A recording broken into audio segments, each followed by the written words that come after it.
What up, what up? Your boy Gord Dukes is here today to talk about dun dun dun dun dun dun dun dun dun dun dun dun. So, I've been watching Dan Dan Dan. I'm going to touch up on a few things that I've been liking about the series. I love the series.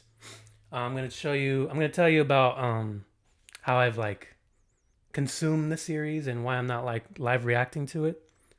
But yeah, let's get to it. And plus, you might have seen on the thumbnail who my favorite character is right now. But I'll get to her eventually. So let's start off with how I watched it first. Because it came out in theaters and they showed the first three episodes. I'm going to be looking at my notes too. They showed the first three episodes and it was kind of. It's weird how they're doing this now because they're not the only ones doing this, right? When I went to watch Ninja Scroll, they did this. Well, I think Dragon Ball Daima, they're doing like the first three episodes too, right? But before the fucking show starts, they do like interviews of people who meant something to the production. Like for Dandanan, it was the voice actors for Okarun, Ayase, and I think the author was there too. I don't know. I was kind of dozing off at that point because it was like 20 minutes. 20 minutes of them talking. And it was like, it was cool. I respect it. But you could have cut down like 10 minutes or, I don't know, maybe put it at the end. Because at the end, when they play the three episodes, that shit just stops. Like the light turns on. I don't even remember the ending song playing. I really don't think it did. But that was my only gripe with watching it in the theater. But aside all that, I love the show. It's different. I like how they mix romance and action because it was if it was just romance, I don't think I'd be as into it. You got aliens, you got ghosts, titty sucking ghosts. But if it was just romance, I don't think I would have watched it. It would have been too cookie cutter for me. I'm a shonen guy. You know what I mean? I'm a shonen lover, Dragon Ball, with a little bit of Hunter x Hunter, Yu Yu Hakusho, all this stuff. But I'm glad it's different. It's like they say with making movies, right? Give us the same but different. And this is a nice breath of fresh air. So yeah, I loved it. Watching in the theater was sick, especially when that opening started playing and you heard the dun dun dun dun dun dun dun dun dun dun. Fucking they, Creepy Nuts, right? They did the Mashal song. Yo, the Mashal OP was so good. I almost watched the show, but I didn't. But I did not. But yeah, that song is a banger. Every time it plays, I always let it play. You know how Netflix has a skip option? Fuck that. I'd be playing that shit. I played it today. And today, by the way, um, I found my new favorite character. Because at the time of recording this, I think I'm on episode 5. I think the new one comes out tomorrow. But yeah, we'll get to that later. Let's talk about the English sub versus the dub. Personally, I think the dub is fucking fire, dude. I think it adds another level.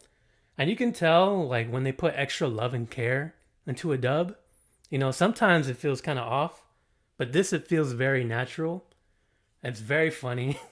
Like, the terms they're using, like, oh, you talking to your bae over there? Like, shut the fuck up.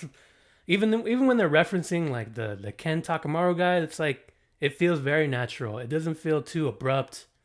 It really feels like they took their time, and it's genuinely, it's a lot funnier in dub.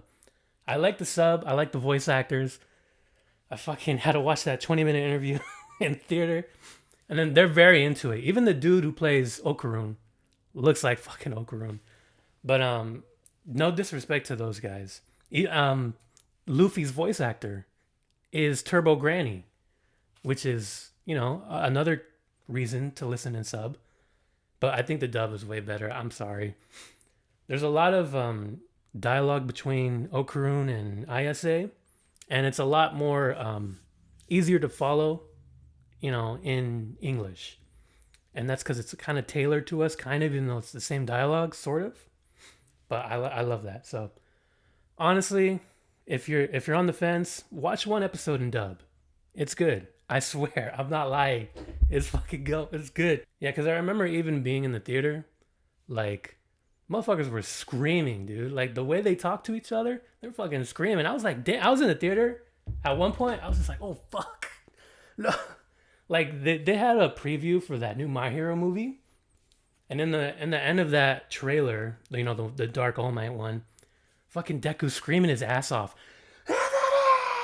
And I'm like, fucking shit, dude. And it felt like that sometimes. No disrespect to those voice actors, but I was like, fuck, these fools are screaming. But but the dialogue is very good though, like between them. It feels very natural. So let's talk about Okarun and ISA. I think they go very well together. You know, they're opposites kind of, with one like common thing, like they're curious about their interests, which is a very like it's a very pure way of starting like love and friendship, because they're really getting to know each other. Even in this last episode that I watched, it was like it was a fucking bully ass dude. He's like, "Oh, I know she's easy, this and that. You don't think she's cute?" And he's like, "Cute?" And he never thought of that before. And I was like, "How did he not think of that before?" And he couldn't look her in the face after that. Like, that was very pure. And that's what I'm like, they're playing off of that, and it's very enjoyable to watch. Like, I'm not gonna lie, like a lot of anime does this where they have like oh, he's a nerdy guy, he's too timid, he can't talk to girls. But then Okarun will have moments but his more assertive side will come out. And when he's possessed by Turbo Granny, or the when he changes form, right, that's kind of amplified, right? So it's still him, but it's taking a small part of him and then making it more amplified and bringing it more forefront. Because when that fool started talking shit, he's like, "She's not that kind of girl." I was like, "Whoa, dude, come on, man. I was just fucking around." But bro, when he changes too, like the voice that they have for English is so smooth, dude. It is silky smooth. I don't know who that guy is who's voicing him, but it is on point. And ISA, she impressed me in the first episode. I think it was the first episode when she beat the alien's ass. She fucking did the roundhouse kick. That was sick. The animation, flawless, fluid. When they were fighting Turbo Granny, fluid, crazy. I think it was episode 4. That shit went crazy. I'm not gonna lie. Another one of my favorite characters, you should already know, Granny Seiko, blowing my mind. I mean, oh my gosh. When she pops up on screen, I shut the fuck up. I put my phone down, because sometimes I'll be looking at my phone sometimes. Have that shit on the background. But I make sure to give her my full attention. Because as a Tsunade fan over here, since the OG Naruto, you know I love me some Seiko.